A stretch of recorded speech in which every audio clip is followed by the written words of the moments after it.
खुलुमबाय बे समाव बडलेण्ड इंखं टेलिभिजननि स्टुडिअआव मिथिका नार्जारी दिनैनि गाहाय रादाबफोराव दङ। गोनाचबनि रिजाल्ट फोसावबाय। रायजोआव खमायगोन सोरखारि फरायसालि नाथाय बारायगोन सोरखारि फोरोंगिरि। कामरुपनि मोनसे इटा भाटायाव अर खामनानै 12 सुबुंनि जिउ खहा आरो गोबांसा गोब्राब जखम। सिलचर सेन्ट्रेल जेलाव सासे कयादिनि गोथै सह बोखांदों। जम्मु काश्मीरनि काठुआ जिल्लायाव रैखाथि हानजा आरो थिउरियानि गेजेराव एनकाउन्टार। डिब्रुगड़निफ्राय आफ्सपाखौ बोखारबाय। मोनथामल' जिल्लायाव थासिगोन आफ्सपाया। NH-37 राजा लामाखौ सिलचरनिफ्राय जिरिबामसिम फोलावनो 1186.20 कौटि रांनि सेंसन। लख्रायाव गान्जाजों लोगोसे सासे दायनिगिरिखौ खादों पुलिसा। IPL नायनो थांनायाव गुवाहाटीनिफ्राय लांखारजानाय लाइमोनखौ मेघालयआव मोनहैदों। दानिया फैदोनि आबुं रादाबाव।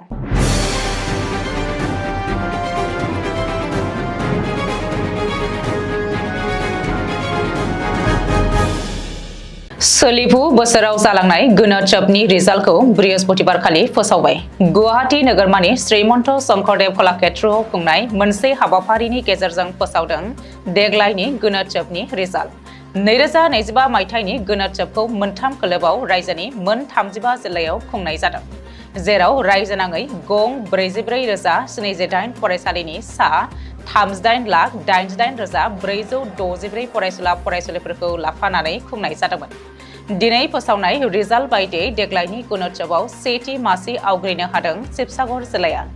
बेबायदिनो गलाघाट जिल्लाया नैथि आरो डिब्रुगड़ जिल्लाया थामथि मासि आवग्रिनो हादों।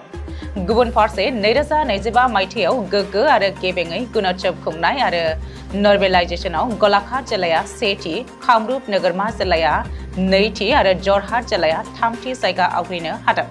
रिपर्ट बायदिब्ला 2025 मायथाइनि गोनाचबनि रिजाल्टनि फारिलाइ बायदियै गं 13,300 फरायसालिफ्रा A+ ग्रेड मोननो हादों।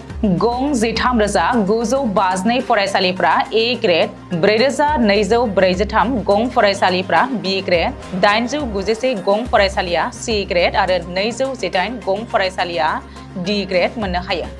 मख'नो गोनांदि A+ ग्रेड मोननो हानाय फरायसालिफोरनो आसाम सरकारा 25,000 राङै अनसुंथाइ होनाय जागोन। सरकारा 11,554 गं फरायसालिनो 25,000 रांखौ होगोन।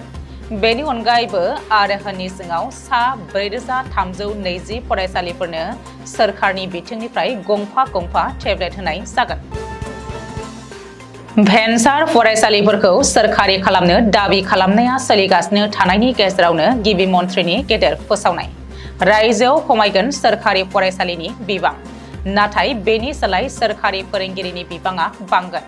मख'नो गोनांदि रायजोआव सोरखारि फरायसालिखौ खमायनानै सोरखारि फोरोंगिरिफोरखौ बांहोगोन होननानै बृहस्पतिबारखालि बुंदों गिबि मन्थ्रि डक्टर हिमन्त बिश्व शर्माया। बबेखानि रायजोआव सोरखारि फरायसालिनि बिबांखौ खमायनाय जागोनब्लाबो खरसाया बांगोन। मानोना सोरखारि फरायसालिफोरनि बिबांखौ खमायगोनब्लाबो सोरखारि फोरोंगिरिफोरखौ बारायनाय जागोन। दिनैनि समाव 1 लाख फोरोंगिरि दंब्ला बेयो 2 लाख जागोन। गासैबो सोरखारि फरायसालिनि मोनफ्रोमबो थाखो खथानि थाखाय सासे फोरोंगिरि थिसननाय जागोन होननानै गिबि मन्थ्रिया बुंदों। रायजोनि मोनफ्रोमबो जिल्लायाव माखासे फरायसालिफोर दङ, जायफोर फरायसालियाव माखासे फरायसाफोरनि थाखाय सासेल' फोरोंगिरि दङ। बेबायदि थासारिनि थाखायनो रायजोनि सोलोंथाइ बिथिङा जौगानो हायाखै होननानैबो गिबि मन्थ्रि डक्टर हिमन्त बिश्व शर्माया बुंदों। मख'नो गोनांदि रायजोआव गोदानै थिसनथाइ होनो गोनां फोरोंगिरिफ्रा गावनि गोसो बायदि जायगाखौ सायख'नानै लानो हागोन। बेनि उनाव बै फोरोंगिरिया आरो गावनि फोरोंगिरि जिउआव गुबुन फरायसालियाव ट्रेन्सफार थांनो हानाय नङा। गिबियाव गाव सायख'नाय फरायसालियावनो आजिरा मोनजासिम फोरोंगिरि महरै सिबिथाय होनांगोन। गोदानै थिसन जानो गोनां फोरोंगिरिफोरनि थाखाय बे खाबुखौ लागोन होननानैबो गिबि मन्थ्रिया बुंदों। कामरुप जिल्लानि पाकरखोनायाव थानाय FNB इटा भाटायाव गिख्रंथाव अर खामदों। संग्रा गेस सिलिन्डारनि बेफ्रुनाय जाथायाव जादों बे गिख्रंथाव अर खामनाय जाथाया। बे जाथायाव सा 12 सुबुङा जिउ गोमानायजों लोगोसेनो माखासे सुबुङा गोब्राब जोखोम जायो। थांनाय हराव जादों बे गिख्रंथाव अर खामनाया। सुलुङाव फोरमायथिनाय बायदिब्ला थांनाय हराव पाकरकनानि FNB इटापाटानि लेबारफोरनि थाग्रा खुलियाव गेस सिलिन्डार बेफ्रुनायाव सासे खुदिया आरो आइजोफोरखौ लानानै गासै सा 12 सुबुङा जिउ गोमायो आरो माखासेया गोब्राब जोखोम जायो। इटापाटानि मावदांसाफोरा फिसा जायगायावनो होंगो दोंगो थानायनि जाउनाव बे जाथाया गिख्रंथावसिन महर लायो आरो जिउ गोमानाय सुबुंनि बिबाङाबो बांसिनो। उननि समाव हाजोनिफ्राय थांनाय अर खोमोरग्रा बिफाना गिख्रंथावै जोंनाय अरखौ खोमोरहैनो हायो। बबेखानि अरजों खामजानाय माखासे मावदांसाफोरखौ गुवाहाटी मेडिकेल कलेज हस्पिटालाव गोख्रैयैनो दैथायहरनाय जायो होननानैबो सुलुङाव फोरमायदों। रिपर्ट बायदिब्ला जोबोद गोब्राबसिमै जखम जानाय सा 11 सुबुङा गुवाहाटी मेडिकेल कलेज हस्पिटालाव थैनाय थांनायजों जुजिगासिनो दङ। ओरैहाय बे गिख्रंथाव अर खामनाय जाथायनि सायाव अथ'रिटिया नायबिजिरनो जागायदों। सिलचर सेन्ट्रेल जेलाव सासे खैदिनि गोथै सह बोखांनो हादों। जोबथेसालिनि गावनि सेलनिफ्रायनो बोखांदों खैदिनि गोथै सहखौ। बबेखानि जोबथेसालि सिङाव बोखांनो हानाय गोथै सहखौ पिन्टु राजपुत होननानै सिनायथिदों। पिन्टु राजपुतआ गावखौनो फोथैनानै लानायनि सन्देह खालामनाय जादों। रिपर्ट बायदिब्ला पिन्टुनि गोथै सहखौ गावनि बेड शीटजों गोदोनायाव फासि लागायनानै थानाय हालोदाव बोखांनो हायो। मख'नो गोनांदि पिन्टु राजपुतआ मा 10निबो बांसिन मोसौ खावनायनि दायाव जोबथेसालिनि साजा सैनांगासिनो दङमोन। नाथाय जोबथेसालि सिङाव बिनि थैनाया माखासे सोंथि सिखांहोदों। ओरैहाय पिन्टुआ गावखौ फोथैनानै लानायनि बागै मिथिनाय लोगो लोगो जोबथेसालि अथ'रिटिया पुलिसनो खौरां हरो आरो बेजों लोब्बा थानाय गासैबो लिगेल प्रसिडिंफोरखौ जागायो। बबेखानि बेनि सायाव नायबिजिरनोबो जागायदों होननानै सुलुङाव फोरमायदों।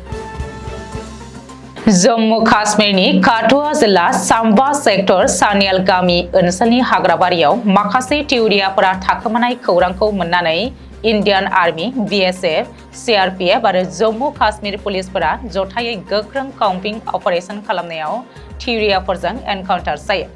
जाहोनाव 3 पुलिस जवाना मुंख्लं जानाङो। बेनि अनगायैबो रैखाथि हान्जानि गुलियाव 3 टिउरियाफोराबो गावथारजादों होननानै मिथिहोदों पुलिसनि सुलुङाव। मख'नो गोनांदि थांनाय 23 मार्चनिफ्रायनो 5 टिउरियाखौ नागिरनानै गोख्रों सिग्रोमनाय अपारेशन खालामदोंमोन। रैखाथि बिफाननि सुलुङाव फोरमायथिनाय बायदिब्ला आथिखालाव टिउरियाफोराबो काउन्टार फायार खालामना खारखोमानो नाजादों। मानो होनोब्ला टिउरियाफोरा बाहायनाय गाननि गुलि खखाखौ मोननो हादों रैखाथि हान्जाया। जम्मु काश्मीर पुलिसआ मिथिहोनाय बायदिब्ला हिरानगर सेक्टर ओनसोलनि नर्सरी गामिनि थागिबि अनिता देवी मुंनि सासे आइजोआ गामि खाथिनि हाग्रायाव बन दाननो थांनायाव 5 टिउरियाफोरखौ हाथियारजों लोगोसे हाग्रायाव थाखोमानाय हालोदाव नुबोदोंमोन। बे खौरांखौ अनिता देवीआ हाखु दाखु गामियाव फैनानै पुलिसनो खौरां हरदोंमोन। बेनि उननिफ्रायनो जिरायनाय गैयाजासेनो रैखाथि हान्जाया काउम्पिं अपारेशन खालामबोबाय थादों टिउरियाखौ नागिरनानै। खर'सा आसामनि डिब्रुगड़ जिल्लानिफ्राय आफ्सपा एबा आर्म फर्सेस स्पेशल प्रोटेक्शन एक्टखौ मिरु सोरखारनि नखर बिफाना बोखारबाय। आसामनि गिबि मन्थ्रि डक्टर हिमन्त बिश्व शर्माया बे खौरांखौ होदों। गिबि मन्थ्रिया फोरमायबावदों दि आथिखालाव खर'सा आसामनि सराइदेव, शिबसागर आरो तिनसुकिया बे मोनथाम जिल्लायावल' आफ्सपा एबा आर्म फर्सेस स्पेशल प्रोटेक्शन एक्टआ थासिगोन। मख'नो गोनांदि बे आफ्सपा आयेनखौ 1990 मायथाइनि 28 नभेम्बरनि हर गेजेराव आसामाव आलफा टिउरियानि हेंथायै राहा लानो मिरु सोरखारा आसामाव जाबसिनदोंमोन। आथिखालाव बेनो 6 दानसिम फोलावदेर दासिमबो आसामनि माखासे जिल्लाफोराव सोलिबोगासिनो दङ। आसामनि बराक सेरफां सिलचर बुद्धनगरनिफ्राय मणिपुरनि जिरिबाम नोगोरसिम NH37 राजा लामाखौ फोलावनो थाखाय मिरु सोरखारा गासै 1186.20 कौटि रांनि गनायथि एबा सेंसन खालामदों। मख'नो गोनांदि बे NH37 राजा लामाया गुवाहाटीनिफ्राय मेघालयनि शिलं जय जानानै बराक सेरफांनि सिलचर नोगोरसिम थाङोमोन। आथिखालाव बे लामाखौनो मणिपुरनि जिरिबाम नोगोरसिम फोलावदेरबावनो थांखि लादों मिरु सोरखारनि राजा लामा बिफाना। लख्रा सारियालियाव शुक्रबार फुंनि 8:45 समाव पुलिसा चेकिं खालामनानै गंसे स्कुटिनिफ्राय गोबां बिबांनि गांजा बोखांनो हादों।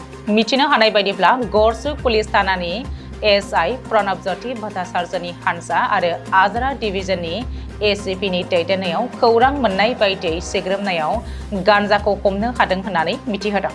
पुलिसजों खाजानाय दायनिगिरि तामुलपुरनि सासे फालांगिरिया गांजाखौ फाननो थाखाय लानानै थांदोंमोन होननानै पुलिस रिपर्टआव फोरमायथिदों।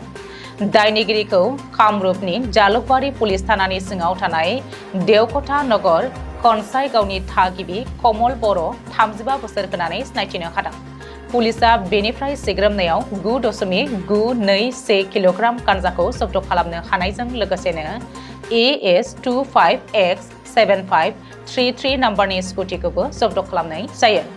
बबेखानि पुलिसा जब्द खालामनाय बेसादफोर आरो दायनिगिरिनि सायाव आयेननि गेजेरजों नायबिजिरनो गोख्रों राहा लानाय जाबाय।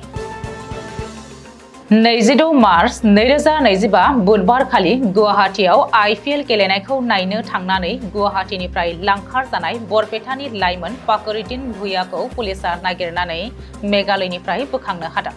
पुलिसनि सुलुङाव फोरमायथिनाय बायदिब्ला बे लांखारनाय खामानियाव लोब्बा गोनां नगाव जिल्लानि 7 दायनिगिरिखौबो पुलिसा खानो हादों। हमजानाय 7नि मुङानो जादों फारियै आब्दुल हुसेन, साहिर आहमेद, आबुल नासार, आबु कासेम आरो आब्दुल हानान होननानै पुलिसा सिनायथि होदों।